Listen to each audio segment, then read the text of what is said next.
Bueno, por ahí me levantaba la mano, miraba al hermano Richard Romo, a quien quisiéramos darle la intervención. Mi hermano Richard tiene la palabra entonces.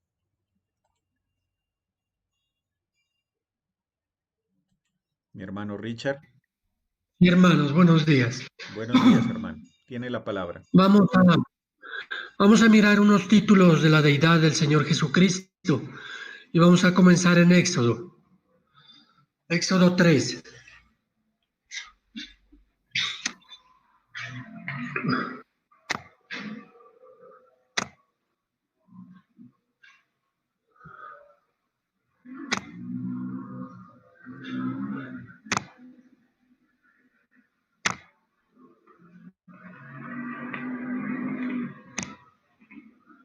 Bueno, hermanos, Éxodo 3,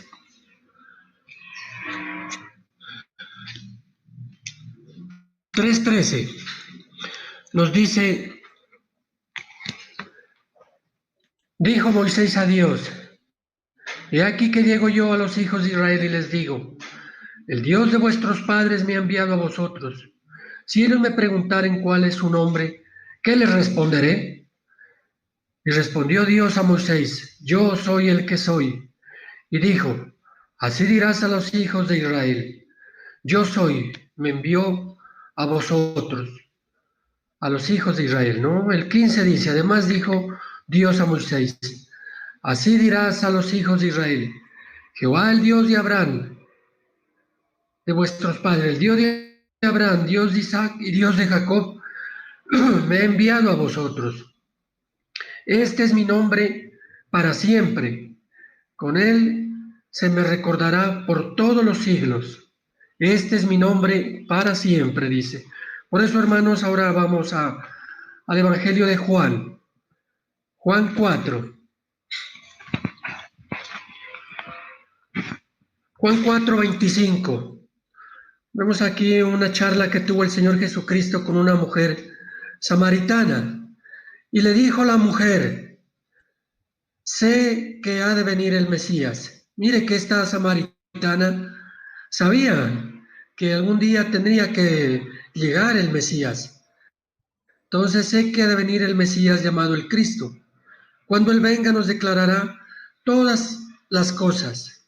Jesús le dijo, yo soy el que habla contigo. Yo soy el que hablan del gran yo soy del Antiguo Testamento. Yo soy, le dice, el que habla contigo. Yo soy el Cristo, yo soy el Mesías, le quiso decir. Entonces, hermanos, vamos a Juan 6:33, a otro pasaje. Juan 6:33 nos dice, Juan 32 nos habla y Jesús le dijo, de cierto os digo, ¿no os dio Moisés el pan del cielo? Mas mi Padre os dará el verdadero pan del cielo, porque el pan de Dios es aquel que descendió del cielo y da vida al mundo. Le dijeron, Señor, danos siempre de este pan. Jesús les dijo, yo soy el pan. Yo soy el pan de vida, dice. O sea que el Señor Jesucristo, Él es ese maná que bajó del cielo, hermanos. Él es ese maná. Vamos ahora a Juan 8:12.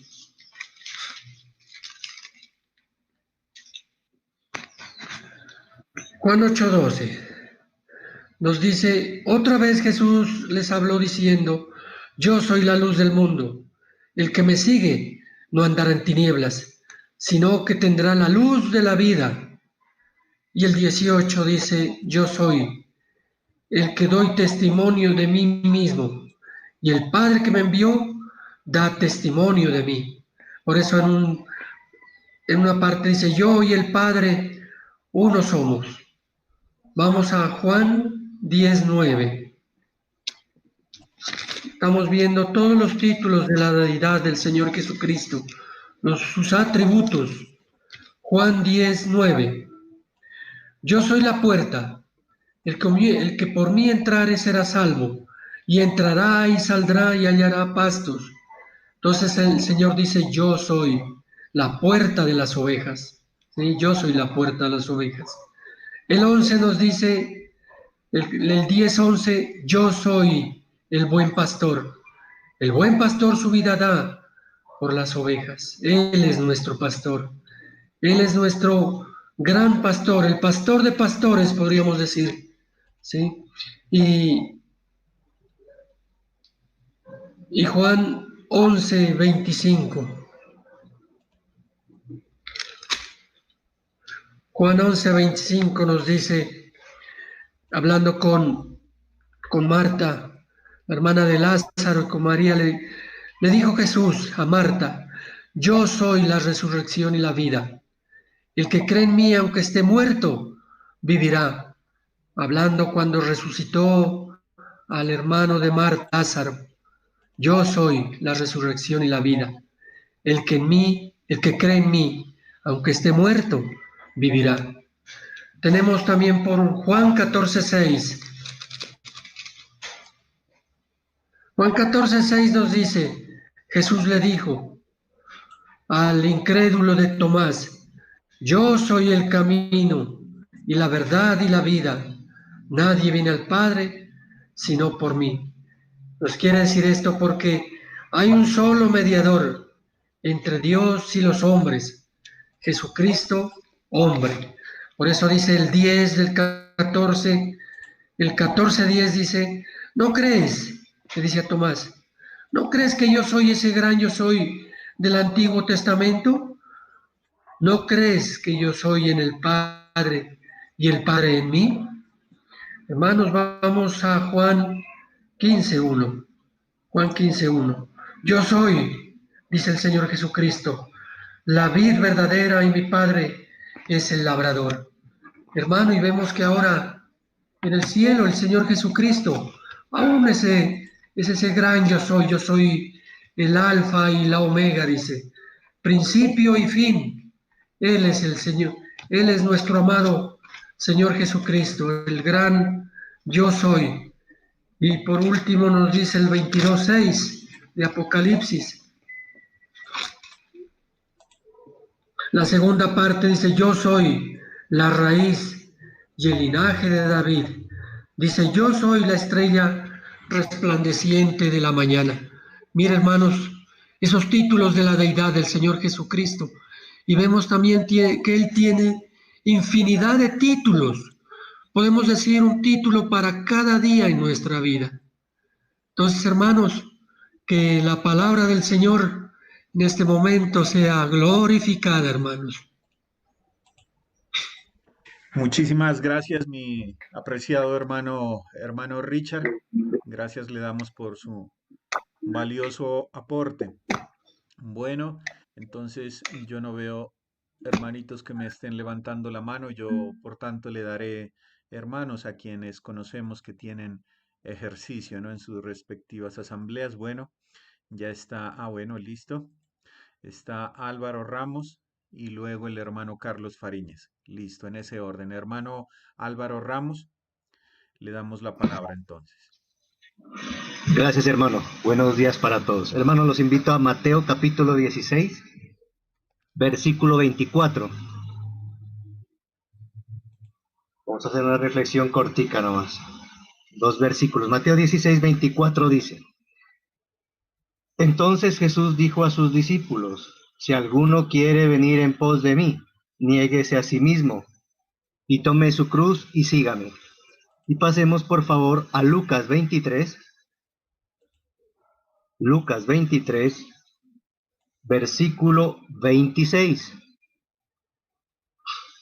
Lucas 23, 26 dice, y llevándole, tomaron a cierto Simón de Cirene, que venía del campo, y le pusieron encima la cruz para que la llevase tras Jesús. Hermanos, para ser discípulos del Señor, Él nos invita a que llevemos una cruz. Si somos sus discípulos, eso nos habla de sufrimientos, de padecimientos. Y vemos aquí en Lucas 23, 26, que un hombre, Simón de Cirene, le pusieron la cruz encima para que la lleve detrás de Jesús. Es decir, Quien va al frente es nuestro Señor Jesucristo. Él es el que va poniendo el pecho, como se dice. Él es el que va adelante. Nosotros vamos atrás. Aquel Simón de Cirene llevaba una cruz, pero ese hombre no iba a ser crucificado. El que iba adelante, él era el que iba a ser crucificado por todos y cada uno de nosotros, hermanos. Para nosotros la cruz tiene tanto significado, porque fue una muerte tan atroz para nuestro Padre, para nuestro Salvador, para nuestro Redentor, pero hermanos, Él no nos ha abandonado. Seguimos con nuestras penas, seguimos con nuestros dolores, con nuestros tantas cosas que nos pasan, pero Él va adelante y Él ya hizo la obra por nosotros en la cruz del Calvario, hermano. Entonces, qué alegría para nosotros hoy poderle decir gracias, Señor Jesucristo, porque has sido delante nuestro para ir a la cruz, a morir por todos y cada uno de nosotros. Somos viles y miserables pecadores. Tú, Señor Jesucristo, en la cruz del Calvario, pagaste la deuda por mis pecados. Ese es el lugar que yo merecía. Lo que merezco sería la condenación en el infierno, pero fue tu amor infinito hacia nosotros, hacia esta humanidad perdida, que tú entregaste tu vida, el Hijo del Dios eterno. Hoy domingo, Padre Santo, tenemos solo palabras de agradecimiento y nos llena de alegría recordar que tenemos nuestro único y gran Salvador, nuestro querido llamado Señor Jesucristo. Gloria al Señor Jesucristo. Amén. Gracias, hermano. Gracias, hermano Álvaro, por su meditación y siguiendo con ese orden, le damos la palabra a nuestro hermano Carlos Fariñas. Hermano Carlos Fariñas, que tiene la palabra. Gracias. Gracias. Vamos a leer solamente para meditación, sin explicaciones. Vamos a leer en el Evangelio de Juan. Por favor, Evangelio de Juan, capítulo 1. Vamos a leer varios versículos allí. Juan, capítulo 1, versículo 1. En el principio era el Verbo, y el Verbo era con Dios, y el Verbo era Dios. Este era en el principio con Dios. La primera cosa que contemplamos aquí es que el Hijo estaba en el principio antes de que el mundo fuese. Esto nos habla de su eternidad. Versículo 3. Todas las cosas por Él fueron hechas, y sin Él nada de lo que ha sido hecho fue hecho. El Hijo eterno, que estaba con Dios, que era el Verbo, era la expresión de Dios, la palabra de Dios, era además el Creador. Él no fue un instrumento para la creación, ni un vaso para la creación. Él fue el Creador de todas las cosas. Versículo 4. En Él estaba la vida, y la vida era la luz de los hombres. La fuente de vida.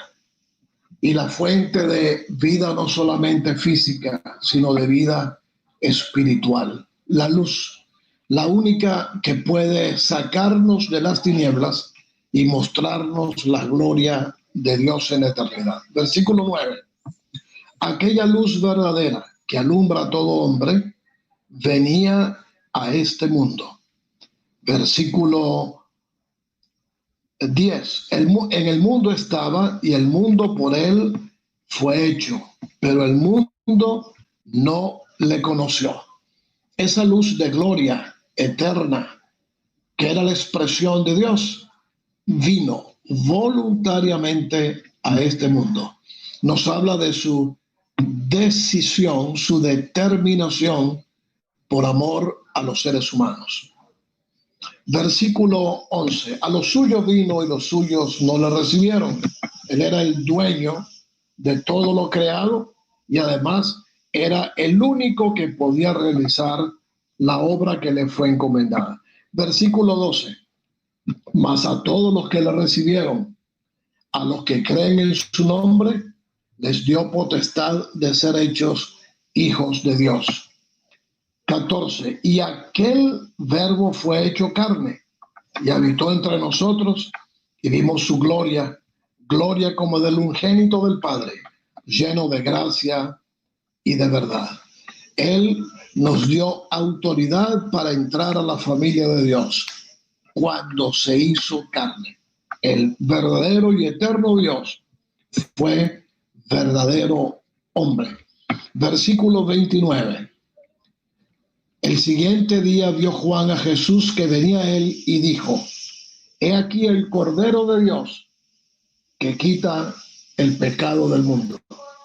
Era la víctima propiciatoria que Dios había elegido, la única que le podía complacer, el Redentor de nuestras almas. Capítulo 10 del mismo Evangelio de Juan, verso 30. Dijo el Señor: yo y el Padre, uno somos. Este maravilloso Dios encarnado era uno solo con el Padre. Esto nos habla de su perfecta deidad. Y finalmente, en el capítulo 17 y en el versículo 20, más el Señor en su oración sumo sacerdotal dice: no ruego solamente por estos, sino también por los que han de creer en mí por la palabra de ellos, para que todos sean uno, como tú, oh Padre, en mí y yo en ti, para que también ellos sean uno en nosotros. No solamente nos habla de su perfecta deidad, sino de su perfecta unicidad con el Padre. Único, en perfecta unidad, indivisible. Pero más maravilloso, hermanos, nosotros también podemos disfrutar de esa unidad con el Padre y con el Hijo, para que también ellos sean uno en nosotros. Que el Señor nos bendiga ricamente. Vale, mi hermano Carlos, muchísimas gracias. Y le damos la palabra a nuestro hermano Óscar Hernández, que ha solicitado la palabra. Muy buenos días a todos. Vamos a meditar en la palabra de Dios en el libro de Malaquías, capítulo 3, versículo 17. Malaquías 3, versículo 17. Dice así la palabra de Dios: serán para mí especial tesoro, dice Jehová de los ejércitos. En el día en que yo actúe, los perdonaré como un hombre perdona al hijo que lo sirve. Y vamos a Romanos 5, capítulo 5, versículo 6 al 11. Vamos a leer Romanos 5, del 6 al 11. Dice así la palabra de Dios: Cristo, cuando aún éramos débiles, a su tiempo murió por los impíos. Ciertamente apenas morirá alguno por un justo. Con todo, pudiera ser que alguien tuviera el valor de morir por el bueno. Pero Dios muestra su amor para con nosotros, en que siendo aún pecadores, Cristo murió por nosotros. Con mucha más razón, habiendo sido ya justificados en su sangre, por él seremos salvos de la ira. Porque si siendo enemigos, fuimos reconciliados con Dios por la muerte de su Hijo, mucho más, estando reconciliados, seremos salvos por su vida.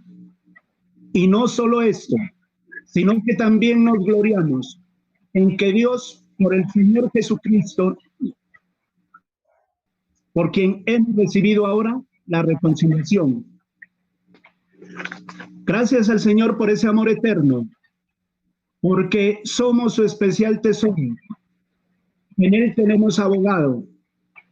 Él nos trajo la reconciliación con Dios. Por Él nosotros somos salvos.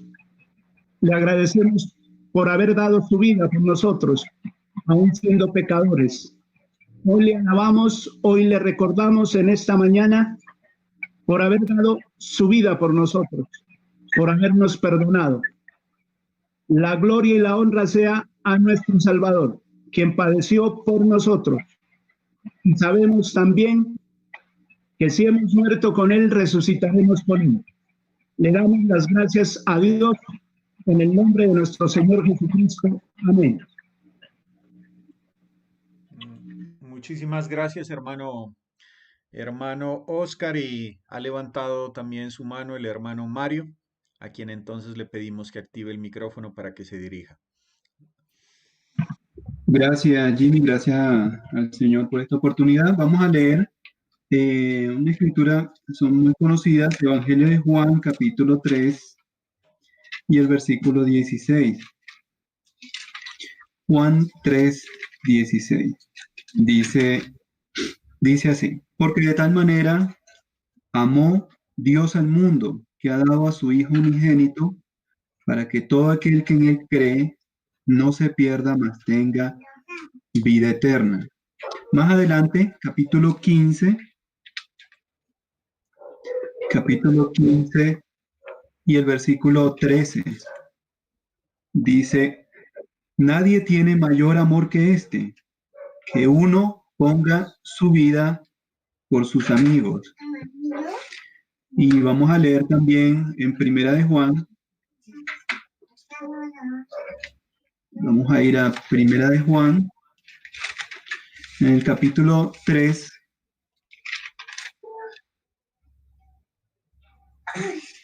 Y el versículo 16 dice: en esto hemos conocido el amor, en que Él puso su vida por nosotros. Finalmente, capítulo 4 y el versículo 16.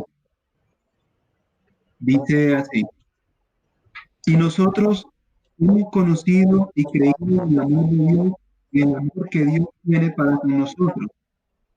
Dios es amor, y el que permanece en amor, permanece en Dios y Dios en él. Y el último versículo 19 dice: nosotros le amamos a Él porque Él nos amó nosotros primero. Es evidente que el tema que quisiera tratar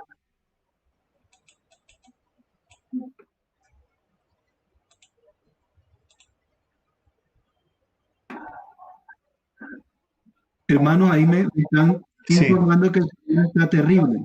Sí, ahí le escuchamos, hermano. ¿Sí? Ahí le escuchamos.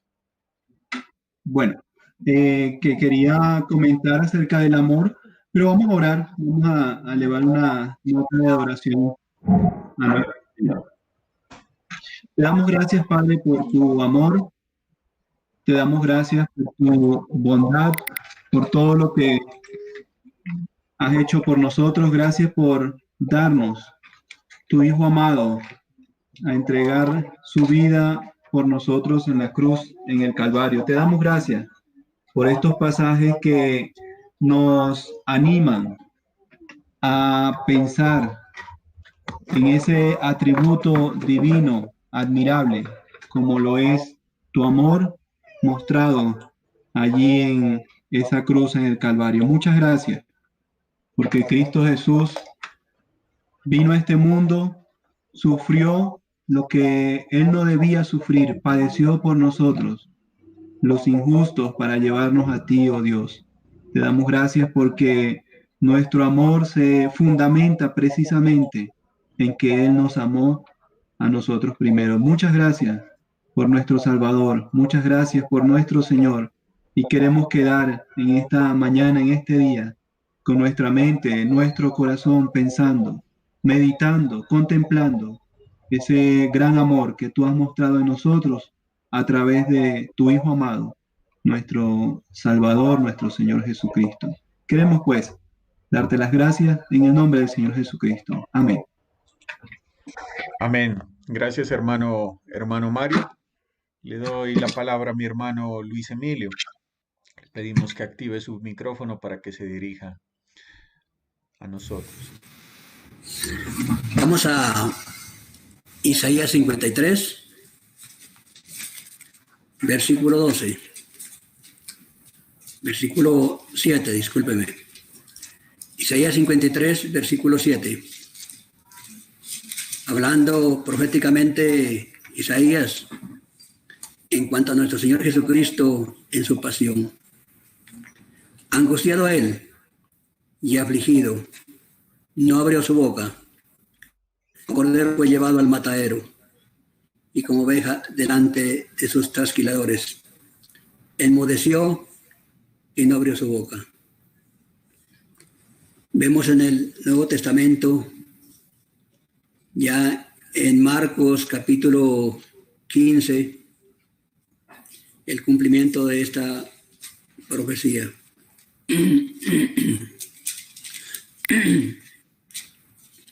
Capítulo 15 de Marcos, versículos 4 y 5. Otra vez le preguntó Pilato diciendo, ¿nada respondes? Mira de cuántas cosas te acusan.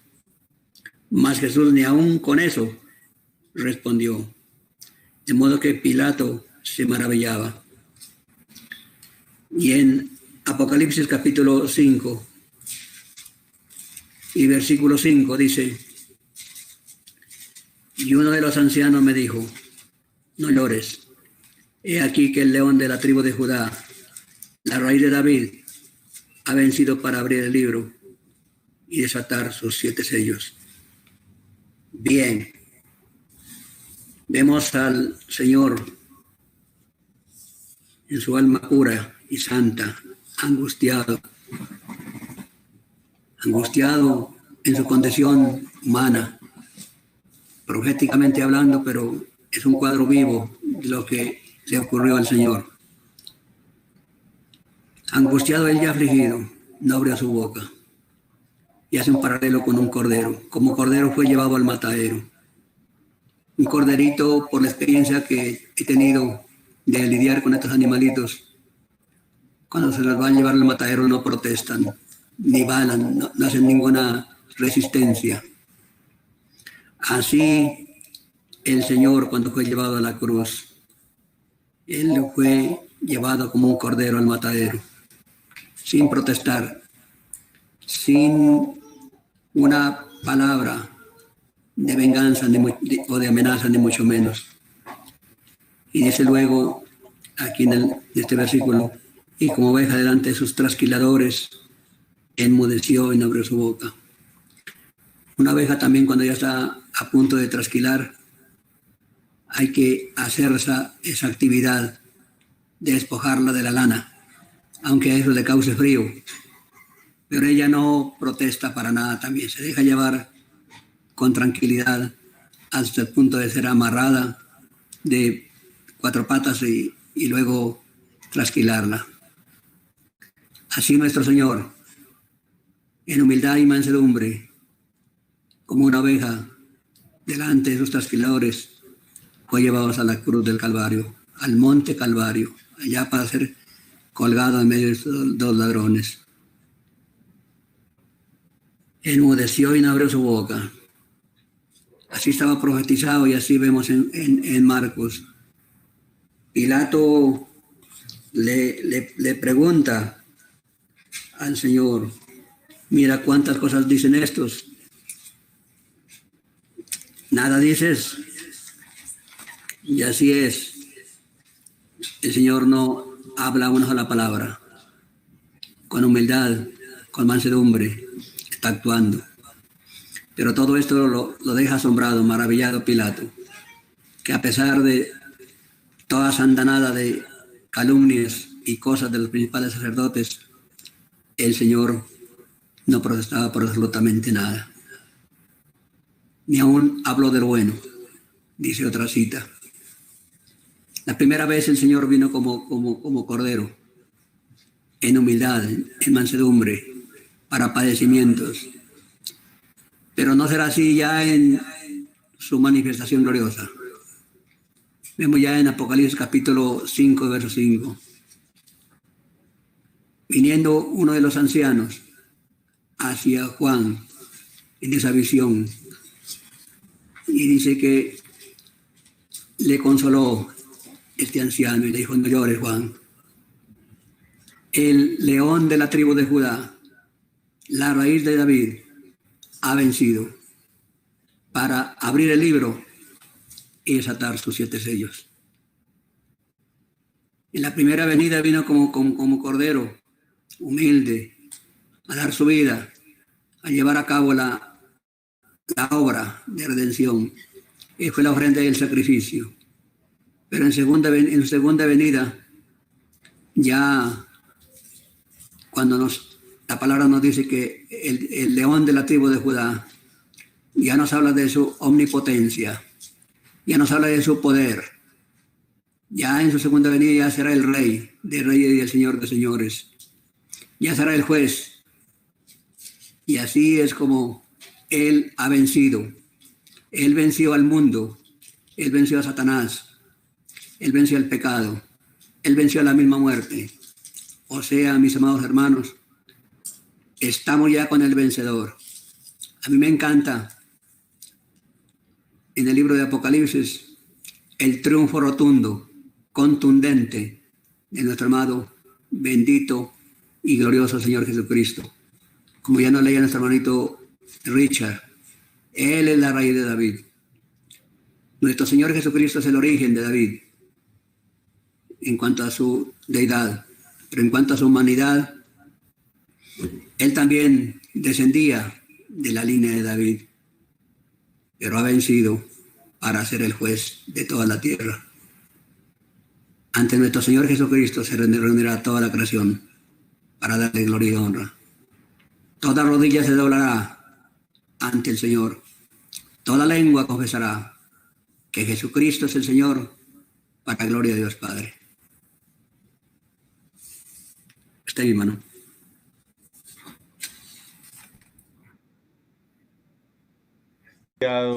Hermano Luis Emilio, gracias por sus palabras.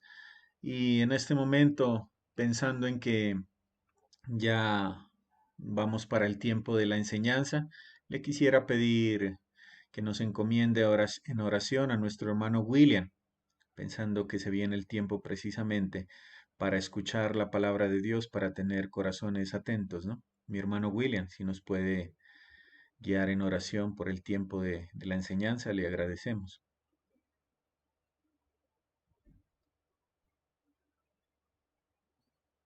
Mi hermano William. ¿Está por ahí el hermano William?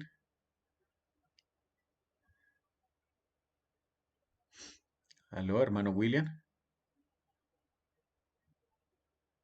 Bueno, hermano Fabio, ¿usted nos puede encomendar en oración este tiempo de enseñanza? Oro yo, Jimmy. Mi Bueno. papá está un poco ocupado. Bueno. Oremos. Bendito Señor y amado Padre, le agradecemos una vez más por tenernos aquí en este medio virtual, pero su omnipresencia nos indica que también está en estos momentos. Gracias, Señor, por este día que nos concede para vivir, para contemplar sus maravillas y mucho más en este día para recordar a nuestro Salvador, para recordar en nuestras mentes frágiles que hubo un día hace más o menos 2000 años que Él vino y voluntariamente murió en una cruz para nuestra salvación, Señor. Gracias por esa ofrenda perfecta. Gracias por el Salvador que usted nos concedió a nosotros. Y gracias porque un día no muy lejano sabemos que Él va a volver. Y estemos muertos o vivos, con seguridad sabemos que estaremos en su presencia, Señor. Le encomendamos este tiempo en sus manos, la lectura de su palabra, la enseñanza que usted guía a nuestros hermanos para que su Espíritu Santo pueda guiarnos a todos a conocerle más, aprender un poco más de las maravillas que usted nos dejó en su palabra y que sean momentos de refrigerio espiritual, Señor. Encomendamos este tiempo en el nombre de Cristo Jesús. Amén. Gracias, Camilito. Gracias, hermano. Entonces, en este momento le pedimos que se prepare nuestro hermano Carlos Fariñas. Entonces tiene el tiempo, este primer tiempo de enseñanza a partir de las 10:40, bueno, hasta las 11:05. Mi apreciado hermano Carlos Fariñas, usted tiene la palabra. Muchas gracias, hermano Jimmy. Vamos a leer, por favor, en la segunda carta a los Corintios. A los Corintios. La carta del apóstol Pablo a los Corintios, capítulo 12. Y el versículo 7. Segunda carta a los Corintios, capítulo 12, desde el verso 7 hasta el versículo 10. Dice el apóstol: para que la grandeza de las revelaciones no me exaltase desmedidamente, me fue dado un aguijón en mi carne, un mensajero de Satanás que me abofetee, para que no me enaltezca sobremanera. Respecto a lo cual, 3 veces he rogado al Señor que lo quite de mí. Y me ha dicho: bástate mi gracia, porque mi poder se perfecciona en la debilidad. Por tanto, de buena gana me gloriaré más bien en mis debilidades, para que repose sobre mí el poder de Cristo. Por lo cual, por amor a Cristo, me gozo en las debilidades, en afrentas, en necesidades, en persecuciones, en angustias, porque cuando soy débil, entonces soy fuerte. Estaba pensando, hermanos, en esta expresión del Señor: bástate mi gracia. Podríamos nosotros, hermanos, desarrollar lo que fue el dilema del apóstol Pablo. Era un hombre culto, era un hombre religioso. En cuanto a la ley judía, era irreprensible. Era un fariseo fiel, enérgico y dispuesto. Era todo un líder dentro de los fariseos. Pero el Señor lo salvó y lo escoge para ser heraldo a los gentiles en el mundo de su época, para enfrentar una oposición terrible de parte de los judíos y hacer conocer no solamente a los gentiles, sino también a los mismos judíos, de la gracia de Dios manifestada en Cristo para salvación a todos los hombres. Pero dice el apóstol que fueron tantas las revelaciones que él tuvo. Él fue arrebatado al paraíso, donde oyó palabras inefables que no le es dado al hombre expresar. Él dijo, para que él mismo no se gloriara desmedidamente, dice que el Señor le dio un aguijón en su carne. Y él lo identifica como un mensajero de Satanás, que lo abofeteaba para que no se enalteciera sobremanera. Podemos entender la gravedad de esa experiencia, que él dice que 3 veces él rogó al Padre. Y ese ruego, la palabra nos indica que era una súplica con un profundo sentimiento. Él le suplicó 3 veces al Padre que quitara de él este aguijón. Pero el Señor le dijo, bástate mi gracia. Es decir, Pablo, para lo que tú tienes que hacer, para lo que yo te he encomendado, es suficiente mi gracia. No vas a necesitar de tus virtudes, de tus cualidades. Aparentemente él fue afectado por una oftalmía, que le limitó enormemente la visión. Tanto es así que él decía en una de sus cartas: miren con cuán grandes letras os escribo. Es la forma característica de escribir a un hombre que está limitado de la visión. Él tenía que ser literalmente conducido por otros, llevado por otros. El Señor le dijo: bástate mi gracia. Ahora vamos a considerar qué significa esa gracia. ¿Qué significaba esa expresión? Mi gracia es suficiente. Bástate mi gracia. ¿Esa gracia le iba a aclarar la visión? ¿O le eliminaría cualquier adversario o cualquier adversidad futura? Es muy claro por las Escrituras que nada de esto ocurrió. Yo quiero llevarles, no hay que leerlo, solamente recordar la experiencia de Jacob cuando cruzó el vado de Jaboc en Génesis capítulo 32, versos 23 al 28. Él luchó con un ángel toda la noche hasta que llegó la mañana. Y allí le es cambiado el nombre de Jacob por Israel, que significa el que prevalece con Dios, el que lucha con Dios. Lo que yo quiero destacar no es que en la lucha con el ángel él era el vencedor, todo lo contrario, sino que a pesar que todas las cosas estaban en su contra, a pesar de que Jacob sabía que estaba en desventaja y que al final perdería la lucha, él perseveró, se mantuvo agarrado al ángel hasta que rayó. Hermanos, gracia, el término gracia es un término muy amplio, tomando en cuenta todos los tópicos que abarca, pero su definición es bastante sencilla. Gracia significa don o regalo o una concesión que es inmerecida. Entendiendo que no merecemos ninguna bondad de parte de Dios. Todo lo que recibimos de Dios, aún el castigo y la corrección que Dios nos dé como consecuencia de nuestro mal proceder, eso sencillamente es gracia. Porque nosotros no merecemos ni siquiera que Dios nos castigue. Lo justo, tomando en cuenta la santidad de Dios, sería que Él no nos tomara en cuenta y nos dejara perder.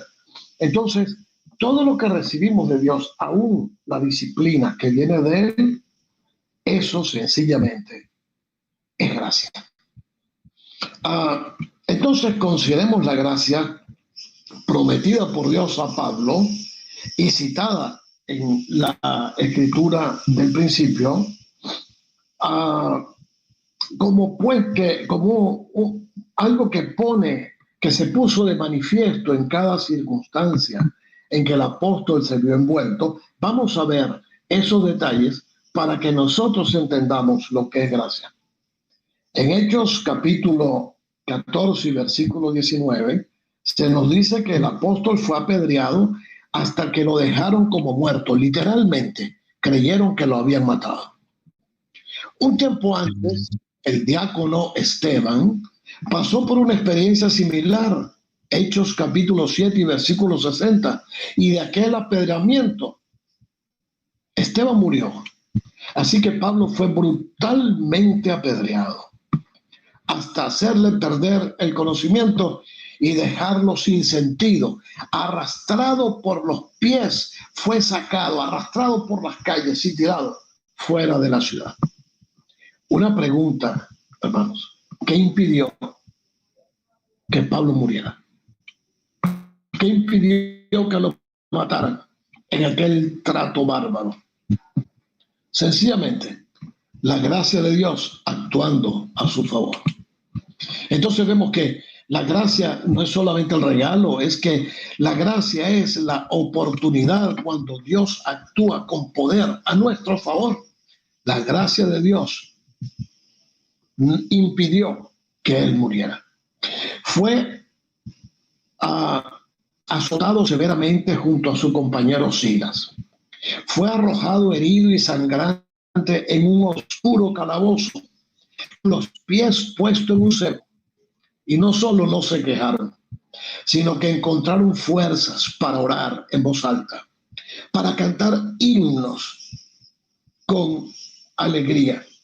Y mientras hacían esto, un fuerte terremoto sacudió la cárcel desde los cimientos.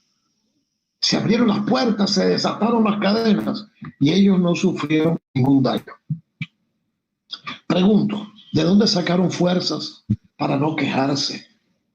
¿De dónde sacaron aquella prestancia de ánimo para orar, para cantar?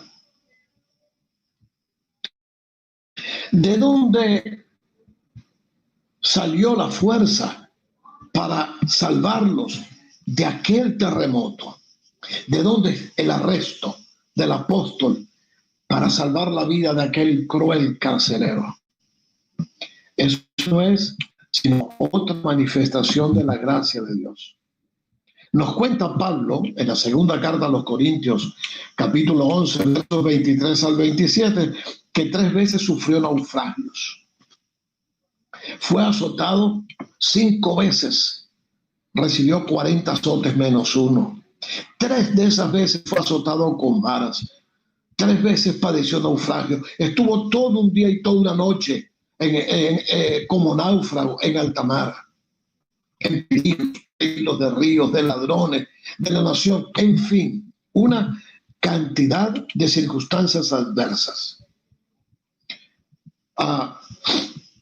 Y hacia el final del viaje a Roma, nos dice Hechos 27, que la nave cayó en la isla entre 2 aguas. La fuerza del mar era tan violenta que abría la popa, la parte de atrás del barco, se destrozaba y el mar inundaba el barco. Los soldados quisieron matarlos a todos para salvar ellos la vida. El centurión, para salvar a Pablo, dijo: no, los que sepan nadar, tírense al mar y los demás agárrense de pedazos de la nave. Mire, hermanos, acuérdense que yo soy marino. Eso significaba, en términos humanos, tírense al mar para que los que se mueran ahogados y para los que se agarren de alguna tabla mueran estrellados contra las piedras donde se varó la nave. No había salida. Bueno, la fuerza del mar destrozó el barco. El mar embravecido los llevó a la orilla y todos se salvaron. ¿Cómo lo hicieron?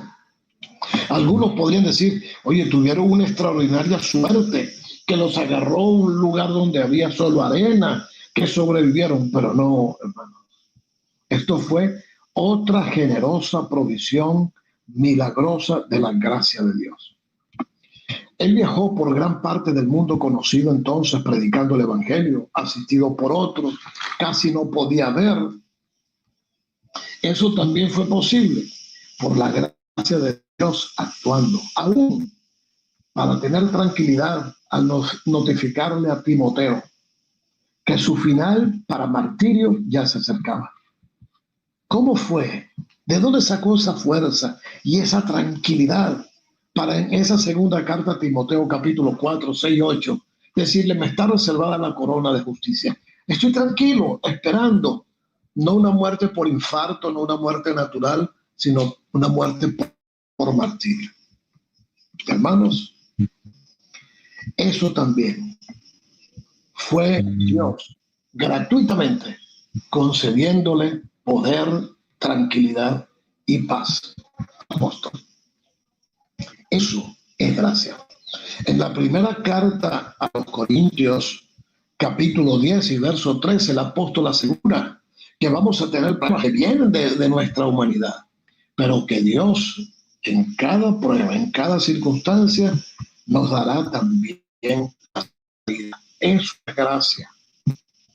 Hermanos, hay otras evidencias de gracia de Dios en las Escrituras. Podemos recordar a Daniel, el capítulo 6 de su libro, versos 21 y 22, el ángel, Dios envió su ángel para que cerrara la boca de los leones y no me hiciera daño. Un poco antes, en el capítulo 3, nosotros vemos a Misael, a Azarías y a Ananías lanzados en el horno de fuego calentado 7 veces más. Y cuando salieron, ni siquiera tenían olor a humo.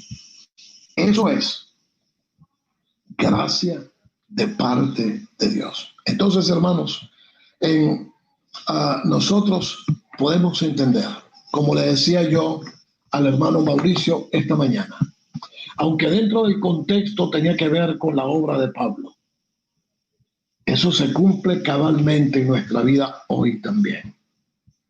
Nosotros nos basta reconocer que somos débiles delante de Dios, que hemos llegado al límite de nuestras fuerzas, de nuestra capacidad para resistir en este momento de pruebas que estemos pasando. Solamente nos basta reconocer que hemos llegado al final de nuestra propia capacidad para que el poder de Dios actúe en nosotros, el poder de Cristo. El apóstol dice al final del versículo 10, 2 Corintios capítulo 12, cuando soy débil, entonces soy fuerte. Cuando soy débil, entonces soy fuerte, cuando el Espíritu de Cristo esté actuando en mí. Hermanos, yo les digo en el nombre del Señor que en todos los momentos de prueba que nosotros vivamos, nos acordemos que es suficiente la gracia de Dios. Muchas veces decimos, voy a hablar con el hermano tal o el hermano cual para que varios me apoyen. O podemos apelar a gente que está en posiciones de autoridad y poder para que intercedan por nosotros. La situación podía ser económica. Voy a escribirle a fulano o a sutano para que me aporte algo porque tengo necesidad. Queridos hermanos, le puedo decir por experiencia y con toda autoridad y con toda humildad y gratitud a mi Señor que en momentos terribles, cuando sentimos, ¿qué voy a hacer? Lo que me queda es esto, para comprar tal vez pan para hoy y no tengo nada para mañana. Es el momento cuando doblamos nuestras rodillas. Señor, necesito de tu gracia. Hermanos, y así como sucedió en los días de Eliseo en el pasado, o de Elías, en aquel arroyo, sin nada, con una sequía tremenda, Dios lo puso en aquel arroyo donde había agua, y animales inmundos como los cuervos le llevaban carne y pan. Increíble. Nos ha pasado a nosotros que de donde menos hemos esperado ni sospechado, nos ha llegado la provisión de Dios. Que el Señor nos ayude, amados hermanos, a confiar en esa gracia. Una hermana esta mañana de ahí, de la República del Salvador, me decía, fulano y fulano, 2 queridos hermanos, están esperando tener familia este año. Y yo le dije, bueno, hermano, por fin, después de varios años de casado, fue por esta pandemia que metidos en casa, se les va a conceder tener hijos. Le irán a poner corona al hijo de nombre. Yo le dije, no, hermana, en todo caso, tendrían que ponerle gracia. Porque es la gracia de Dios la que actúa a nuestro favor. Y cada uno de ustedes, hermanos, estoy pensando no solamente en todos los hermanos en comunión, los que no están en comunión, que están presentes en la reunión. Algunos, yo no sé si el buen muchacho Juan Alejandro está conectado, no sé qué es de su vida. Pienso en Camilo, pienso en mi hermana Gladys, mi hermana Mary, mi hermana, Timaná y su esposa, que están empezando en esa experiencia maravillosa, pero difícil de la paternidad. Pienso en mi hermano Luis Emilio, aunque él está joven como yo todavía, pero ya empiezan algunos problemas. Mis queridas hermanas Zaira, empezando su vida. Mi hermana Adriana, con sus dificultades. Camilo, Fabio, en fin, todos, hermanos, todos debemos aprender lo que significa la gracia de Dios. Si estoy pensando en mi hermano Jairo Gaviria y su familia en los Estados Unidos, yo creo que él ha experimentado muy de cerca en estos días lo que significa la gracia de Dios. Que el Señor nos ayude y Él haga prosperar su bendita palabra en cada uno de nosotros. Gracias, Jimmy. Muchísimas gracias, hermano Carlos, por su palabra, por las porciones que se han tomado y por ese tema tan bonito y tan maravilloso como es la gracia, ¿no? La gracia es suficiente. En este momento, entonces, dándole continuidad a la programación, le queremos pedir a nuestro hermano Luis Emilio que por favor active su micrófono para continuar con la exposición de la palabra. Mi hermano Luis Emilio tiene la palabra y rogamos a los demás asistentes, por favor, poner sus micrófonos en silencio para que no haya interferencia, por favor. Ahí. Vengan, pequeño. Muy buenos días, mis queridos hermanos. Buenos días, hermano.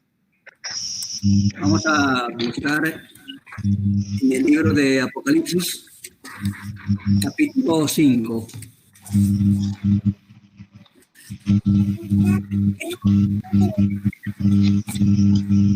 Apocalipsis, capítulo 5, vamos a leer del 1 al 14. Dice así la palabra del Señor. Apocalipsis, capítulo 5, del 1 al 14. Y vi en la mano derecha del que estaba sentado en el trono un libro escrito por dentro y por fuera, sellado con 7 sellos. Y vi un ángel fuerte que pregonaba a gran voz: ¿quién es digno de abrir el libro y desatar sus sellos? Y ninguno, ni en el cielo, ni en la tierra, ni debajo de la tierra, podía abrir el libro, ni aún mirarlo. Y lloraba yo mucho, porque no se había hallado a ninguno digno de abrir el libro, ni de leerlo, ni de mirarlo. Y uno de los ancianos me dijo: no llores, he aquí el león de la tribu de Judá, la raíz de David, ha vencido para abrir el libro y desatar sus 7 sellos. Y miré y vi en medio del trono y de los 4 seres vivientes y en medio de los ancianos estaba en pie un cordero como inmolado, que tenía 7 cuernos y 7 ojos, los cuales son los 7 espíritus de Dios enviados por toda la tierra. Y vino y tomó el libro de la mano derecha del que estaba sentado en el trono. Y cuando hubo tomado el libro, los 4 seres vivientes y los 24 ancianos se postraron delante del cordero. Todos tenían arpas y copas de oro llenas de incienso, que son las oraciones de los santos. Y cantaban un nuevo cántico diciendo: digno eres de tomar el libro y de abrir sus sellos, porque tú fuiste inmolado y con tu sangre nos has redimido para Dios de todo linaje y lengua y pueblo y nación. Y nos has hecho para nuestro Dios reyes y sacerdotes, y reinaremos sobre la tierra. Verso 11. Y miré y oí la voz de muchos ángeles alrededor del trono, y de los seres vivientes, y de los ancianos, y su número era de millones, que decían a gran voz: el cordero que fue inmolado es digno de tomar el poder, las riquezas, la sabiduría, la fortaleza, la honra, la gloria y la alabanza. Y a todo lo creado que está en el cielo y sobre la tierra y debajo de la tierra y en el mar, y a todas las cosas que en ellos hay, oí decir: al que está sentado en el trono y al Cordero, sea la alabanza, la honra, la gloria y el poder por los siglos de los siglos. Los 4 seres vivientes decían amén. Y los 24 ancianos se postraron sobre sus rostros y adoraron al que vive por los siglos de los siglos. Muy bien. El apóstol amado del Señor, Juan, fue arrebatado de la isla de Patmos al cielo para esta visión. Y el hecho de que Juan haya sido arrebatado de allí de la isla de Patmos al cielo en esta visión es una ilustración del rapto de la iglesia. Así que la iglesia ya está en el cielo. Estamos hablando de hechos futuros. Y aquí hay algo importante. Nuestro Señor Jesucristo y el libro con los 7 sellos. Eso es lo primero, del 1 al 4. Del versículo 5 al 7, vemos a nuestro Señor Jesucristo que ha vencido para abrir el libro y desatar sus sellos. En los versículos del 8 al 10, vemos al Señor Jesucristo que es adorado por los 4 seres vivientes y por los ancianos. En los versículos de 8 al 10 vemos a los ángeles alrededor de los seres vivientes y de los ancianos, también adorando al Señor. En los versículos 3 y 14 ya vemos a toda la creación una exaltación universal. ¿A quién? Al que hizo la obra perfecta en la cruz del Calvario. Aquel que es el Cordero, pero al mismo tiempo también es el león de la tribu de Judá, el vencedor, el juez, el Rey de Reyes y el Señor de Señores. Comenzamos entonces con los versículos del 1 al 4. Nuestro Señor Jesucristo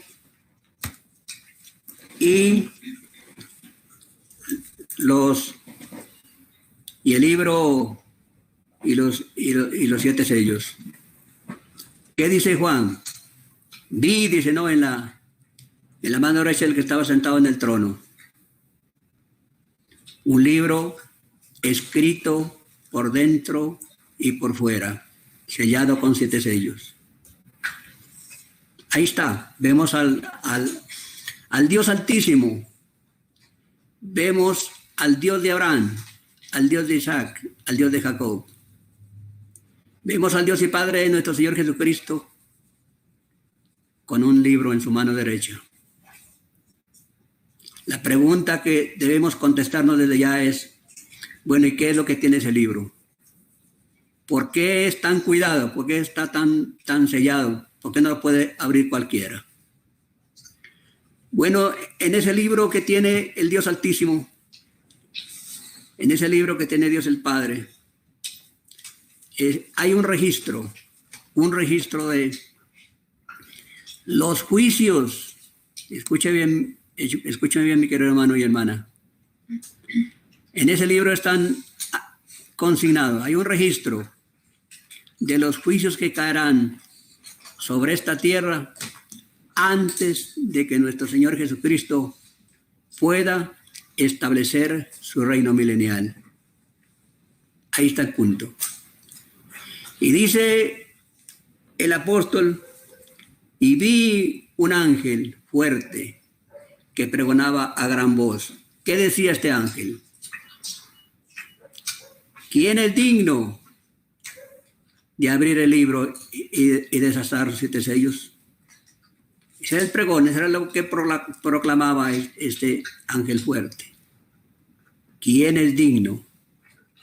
En todo el universo, en los cielos, en la tierra y debajo de la tierra, ¿quién es digno de abrir el libro y de desatar sus 7 sellos? Y continúa el apóstol.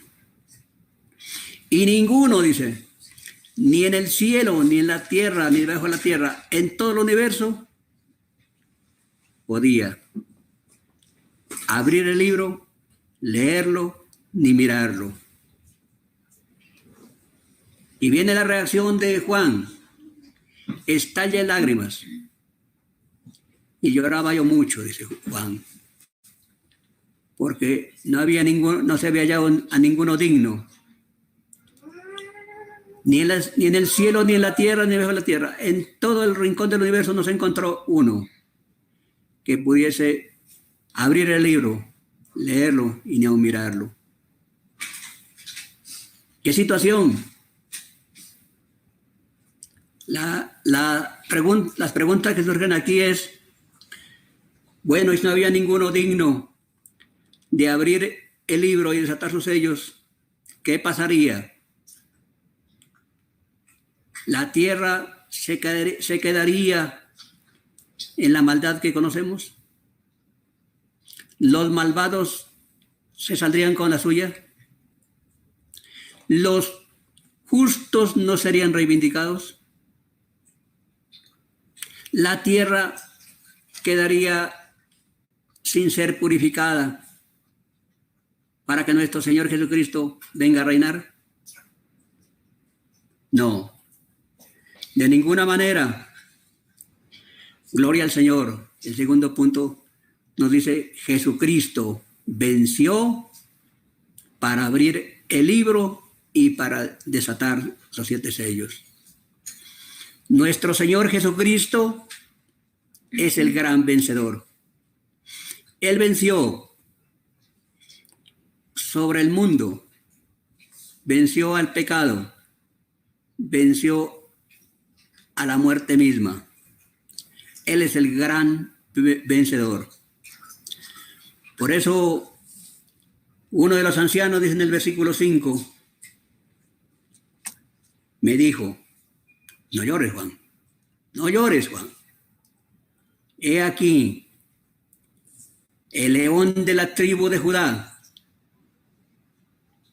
la raíz de David, ha vencido. ¿Para qué? Para abrir el libro y para desatar los 7 sellos. Ahí está el vencedor. Si bien la primera vez, su primera venida fue en humillación, vino para hacer el cordero inmolado, para hacer el sacrificio y la ofrenda por nuestros pecados. Él vino para consumar la obra perfecta en la cruz del Calvario. Vino en humildad y vino en mansedumbre. Como cordero mudo fue llevado al matadero. Ahora es el vencedor. Ahora estamos ya en los tiempos futuros. Estamos cuando el Señor ha sido exaltado. El león de la tribu de Judá. Él nos habla de poder, de fiereza. Un león es el rey de la montaña. Ahí vemos a Cristo en su omnipotencia. Él es la raíz de David. Nuestro Señor es el origen de David en cuanto a la deidad de Cristo. Pero en cuanto a su humanidad, Él viene por la línea de David. Él ha vencido para abrir el libro y para desatar sus 7 sellos. Qué privilegio es nuestro estar del lado del vencedor. Usted dirá, pero no, en el momento no se ve que él esté por encima de todo. Así es. Es cuestión de tiempo, mis amados hermanos, nada más. En el tiempo de la gracia en que estamos, el Señor está en rechazo. Pero qué bueno estar nosotros con el Cristo rechazado, porque más adelante estaremos reinando con el Cristo glorificado, el Cristo exaltado. El versículo 6 dice, y miré y vi en medio del trono y de los 4 seres vivientes y de los 24 ancianos que estaba en pie un cordero como inmolado, el cual tenía 7 cuernos y 7 ojos, los cuales son el Espíritu de Dios enviados por toda la tierra. Juan mira entonces allí, en medio del trono y de los 4 seres vivientes y de los 24 ancianos, a un cordero como inmolado. Los 24 ancianos siempre hemos entendido que es la iglesia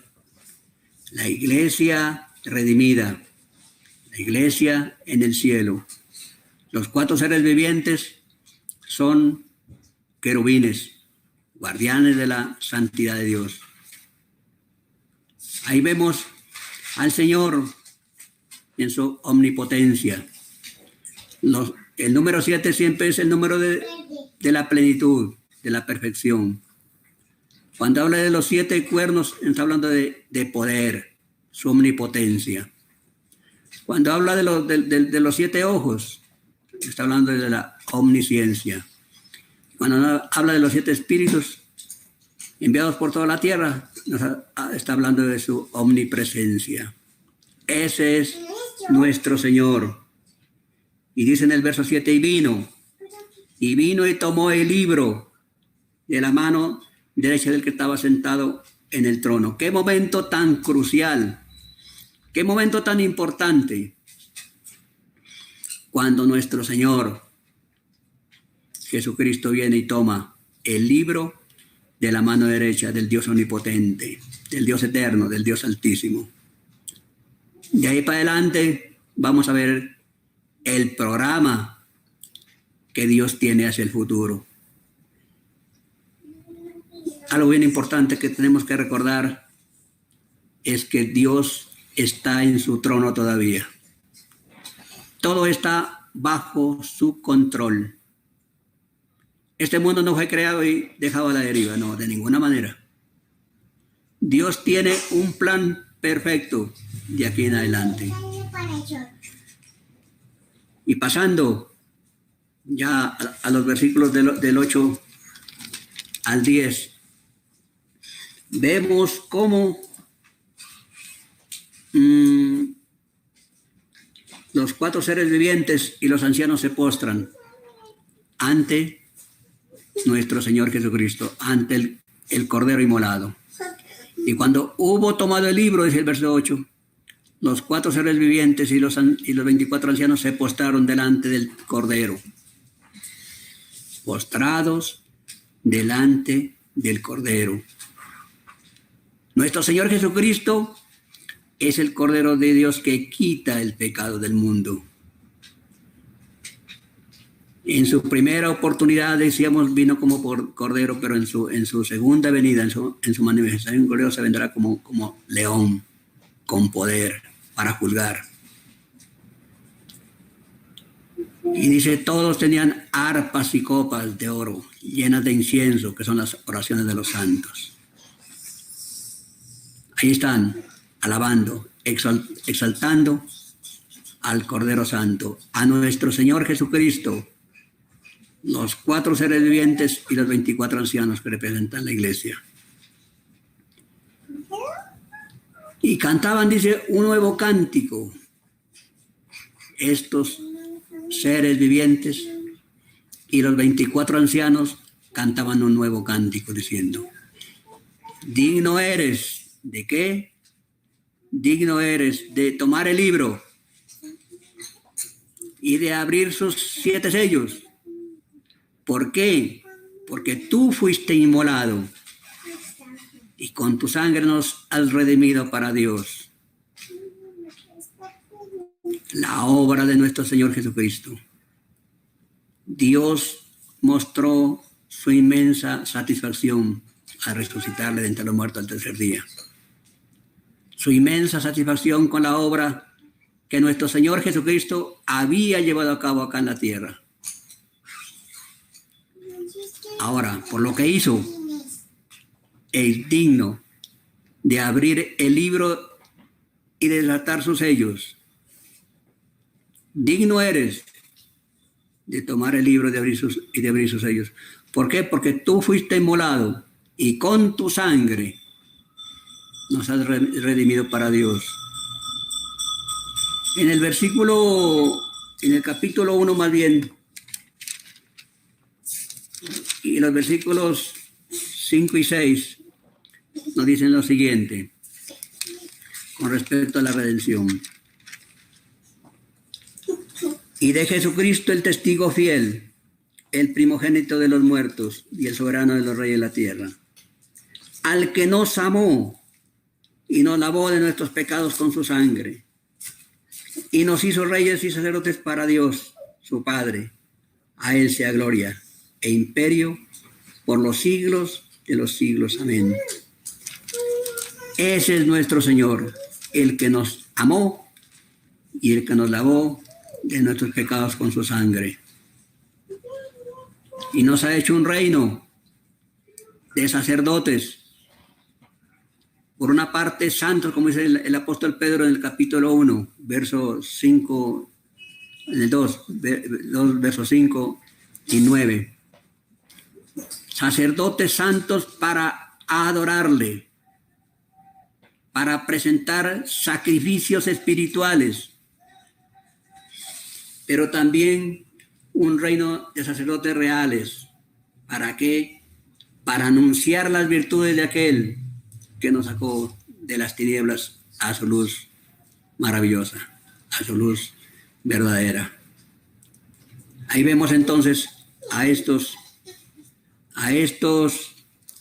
seres vivientes y a los 24 ancianos postrados y adorando al Cordero. Y seguimos con los versículos 11 y 12. Vemos la exaltación ya. La exaltación de los ángeles. Los ángeles exaltan al Cordero. Ya habíamos visto en los versículos del 8 al 10, los seres vivientes y los 24 ancianos postrados y adorando al Cordero, cantando ese cántico nuevo. Y ahora se suman los ángeles. Y dice el verso 11, y miré y oí la voz de muchos ángeles alrededor del trono, de los 4 seres vivientes y de los ancianos. Ahí estaban los ángeles alrededor. Y dice que su número era millones de millones. Era algo incontable. Ángeles. ¿Qué decían estos ángeles a gran voz? Preparaos ahí, alrededor del trono de los seres vivientes y de los ancianos, sumados a la exaltación del Cordero de Dios. A gran voz dicen ellos, el Cordero que fue inmolado es digno de tomar el poder, las riquezas, la sabiduría, la fortaleza, la honra, la gloria y la alabanza. Qué coro tan importante y tan grande. Los seres vivientes, los 24 ancianos, y ahora son millones y millones de ángeles allí dando la gloria y la honra a ese Jesús de Nazaret, a ese Cristo crucificado, muerto, resucitado, ascendido y exaltado, a ese Cristo que estamos esperando que pronto viene. Pero ahí está la exaltación para Él. Él es digno de tomar el poder. Y eso es lo que va a hacer. Después continúa ya en los 7 sellos, comienzan los juicios para esta tierra. Él es el juez de toda la tierra. Él es el que va a poner orden a este universo.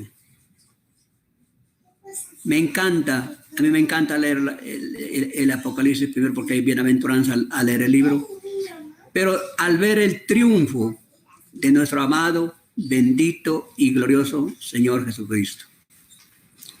Eso es maravilloso en el libro de Apocalipsis. Ahora, en los versículos 12, o más bien ya 13 y 14, vemos la exaltación universal para nuestro Señor Jesucristo. Y dice allí, en el versículo 13, y a todo lo creado que está en el cielo y sobre la tierra y debajo de la tierra y en los mares y en las cosas que en ellos hay, oí decir, ¿qué dicen? Al que está sentado en el trono y al Cordero sea la alabanza, la honra, la gloria y el poder por los siglos de los siglos.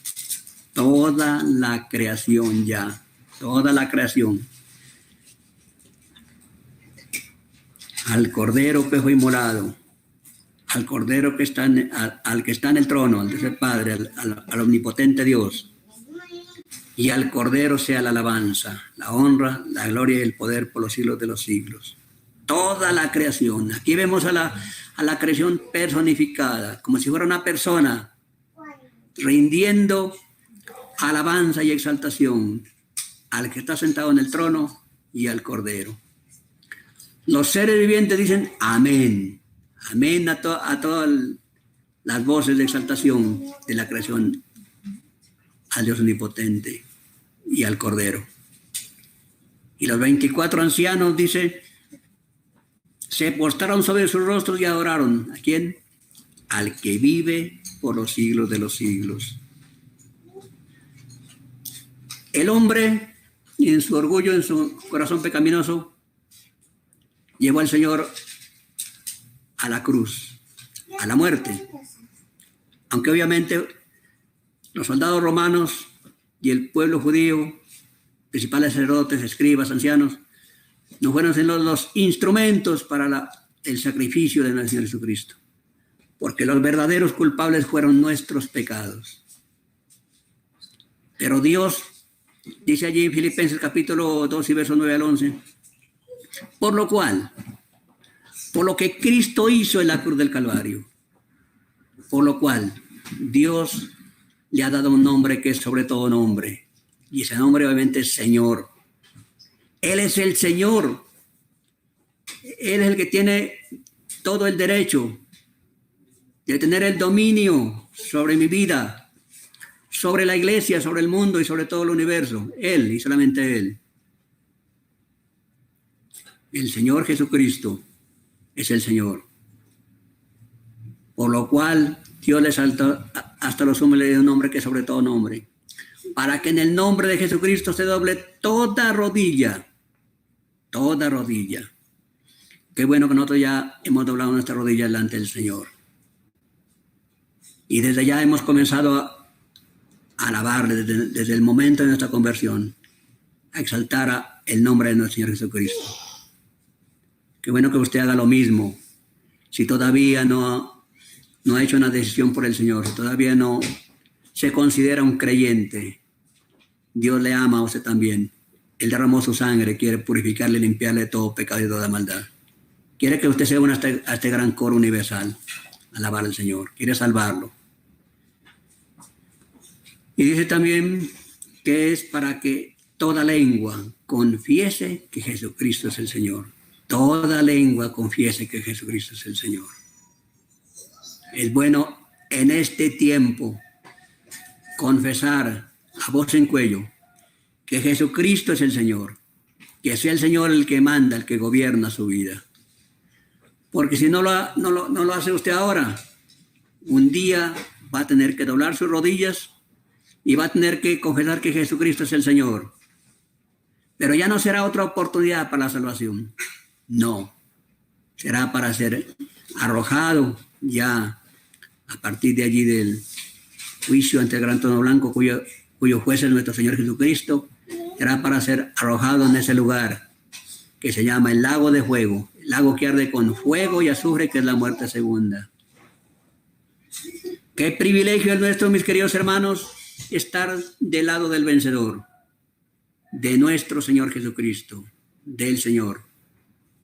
Así anhelamos que nuestros familiares, amigos y conocidos también vengan al Señor Jesucristo en este tiempo de la gracia, en este tiempo cuando Él está rechazado, cuando Él está extendiendo sus manos ensangrentadas para perdonarle, para purificarle de sus pecados, para que usted se sume también a ese coro tan grande, universal, y podamos decir al que está sentado en el trono y el Cordero, sea la gloria, la honra, la alabanza y el poder por los siglos de los siglos. Que el Señor les bendiga, mis queridos hermanos. Muy buenos días.